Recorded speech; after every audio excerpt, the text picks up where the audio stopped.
This is my hot tub I built in the last episode. If you have not seen me building this and you want to go check it out, go check out the video right before this. I'll link it above. And this is the way I chose to heat it. And to be honest, it didn't really work that well. This configuration of doing like a naturally rising hot water thing works for like a little tiny stock tank, barely after a couple hours of fire.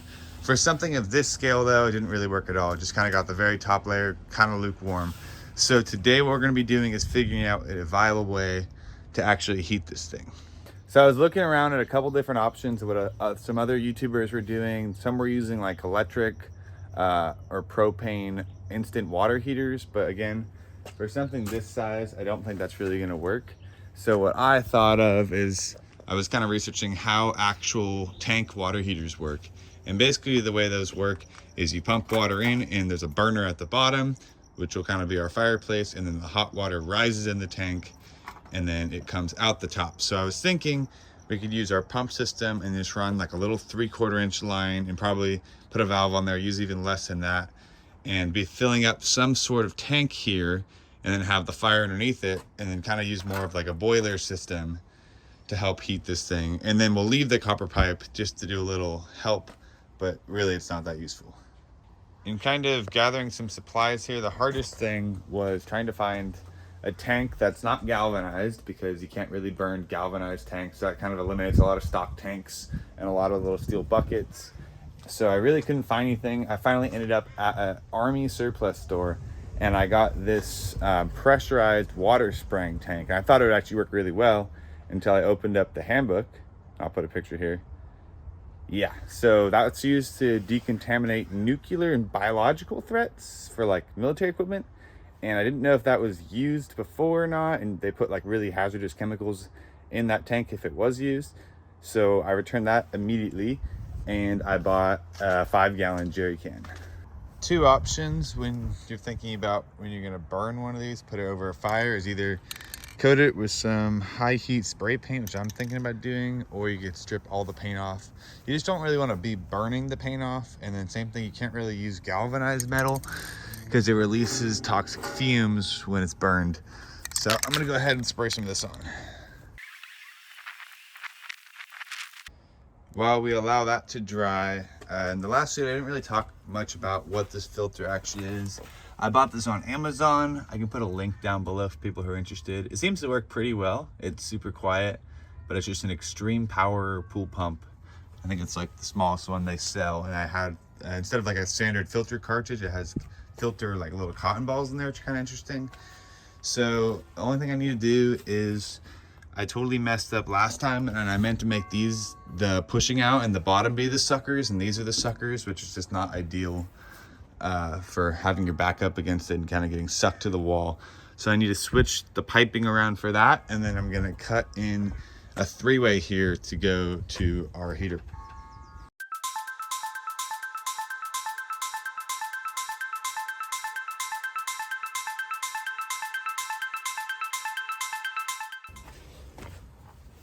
Now we can install the reducing 3-way that's going to give us water to go to our heater. Get nice lot of glue on there. Camera fell over. Not proud of how that's looking. That angle got super wonky. It really needed to go 90 and then 90 back up that way, but for now it's going to have to work. So I got this on here. I'm just trying to map out kind of how it's going to look. So I'm going to cut this piece of rebar into 2-foot segments, so I can span across there, because obviously a piece of wood ain't gonna work.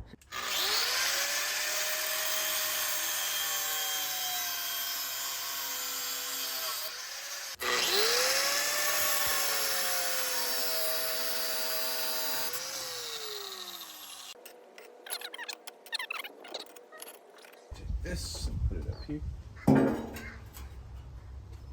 If you had a little bit of a bigger fireplace, maybe you could lay it on its side so more heat could actually get to it.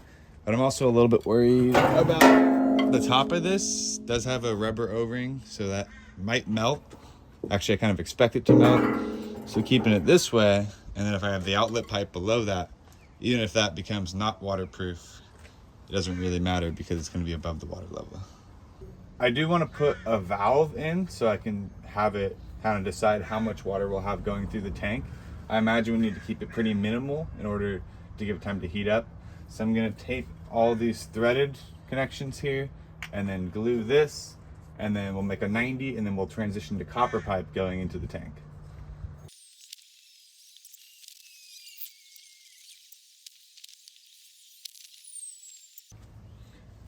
And then we're going to take a compression fitting that goes from a 3/4 inch PVC to 3/4 inch copper. Stick that on there. Just like that. Take a 1 1/8 inch drill bit and drill into the side of the tank, kind of right here in the middle.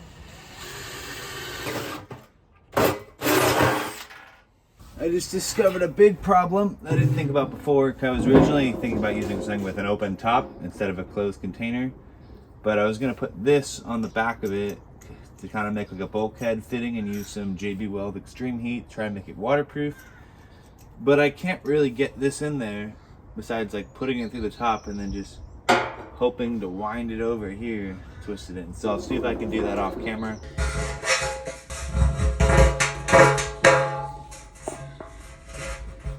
By playing around with it, I was able to get it lined up. Now I'm going to use a hanger, stick it up through there, and try to get it hooked. After like 5 minutes, I was able to get it together using the hanger method, but I'm not able to tighten it. So I'm thinking of just doing a little tiny spot weld right there to try to get the nut kind of locked to the tank and then trying to tighten it.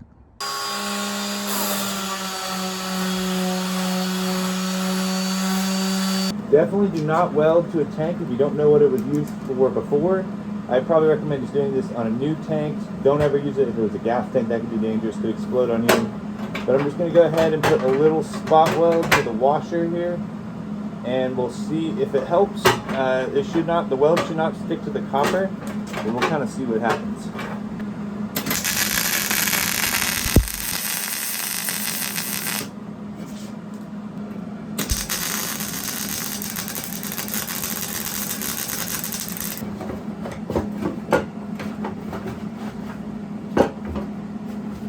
Okay, in theory, it worked pretty well, but created a little more room for water to get out.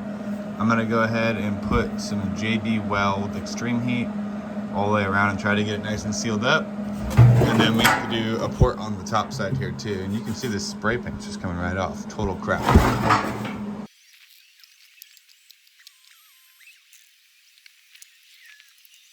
Just gonna put it as high up on this side as I possibly can.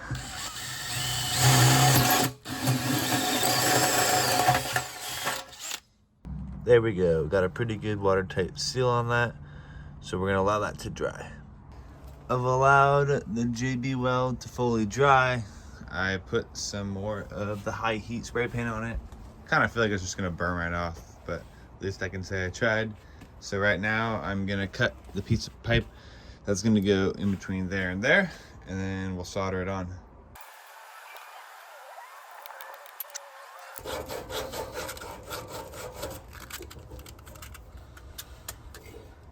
And you can see this is gonna go inside of here.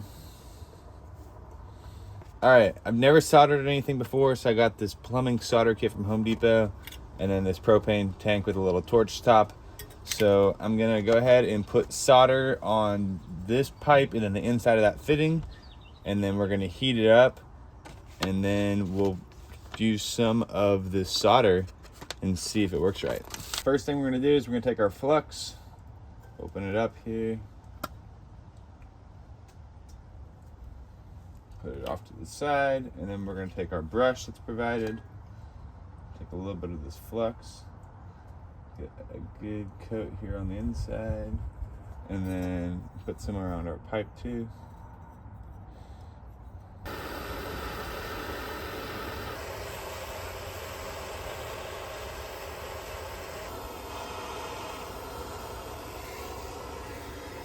Okay, I'm filling it up right now. Unfortunately, the soldering broke the JB Weld on the top, and I'm trying to see if this is waterproof down here, what the deal is.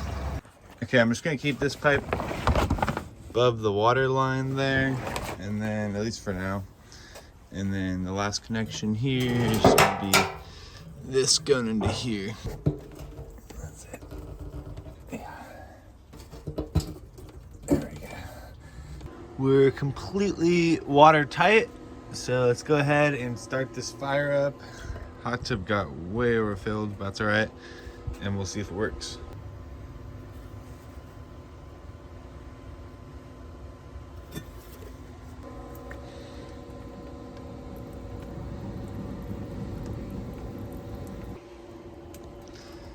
Got the hot tub covered.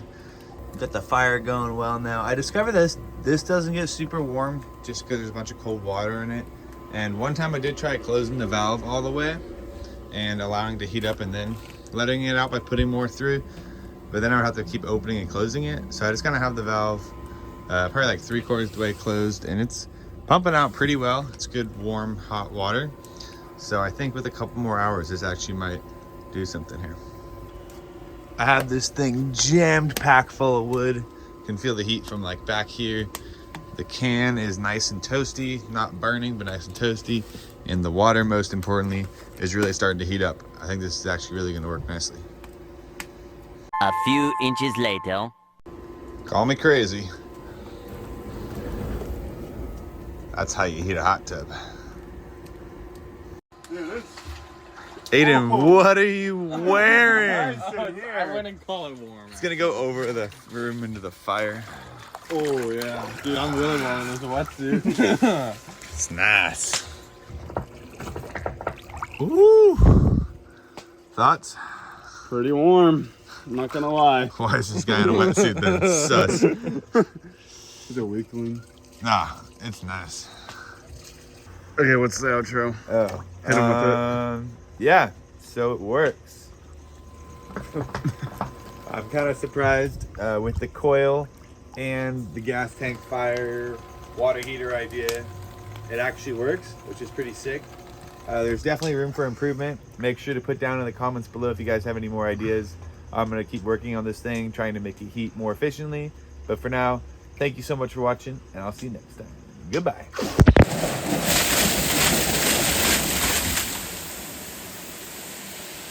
Woo-hoo-hoo!